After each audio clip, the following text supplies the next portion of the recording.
কাণ্ডে সন্দীপ ঘোষকে যখন পরবর্তী ক্ষেত্রে গ্রেফতার করলো সিবিআই স্পেশাল ক্রাইম ব্রাঞ্চ, তখন কিন্তু তাকে জিজ্ঞাসাবাদ করে একাধিক জিনিস তারা কিন্তু জানতে পারেননি।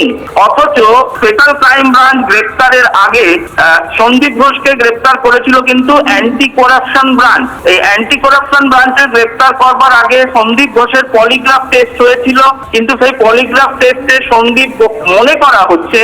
মনে করা হচ্ছে যে সন্দীপ ঘোষ অনেক কিছু লুকিয়ে গেছেন। সন্দীপ ঘোষের কিন্তু এবার নার্কো অ্যানালিসিস টেস্ট বা নার্কো টেস্ট এইটা কিন্তু করাতে চলেছে সিবিআই, এবং এটার জন্য গুজরাটে নিয়ে গিয়ে তাকে তার নার্কো অ্যানালিসিস টেস্ট নার্কো টেস্টটা করানো হবে।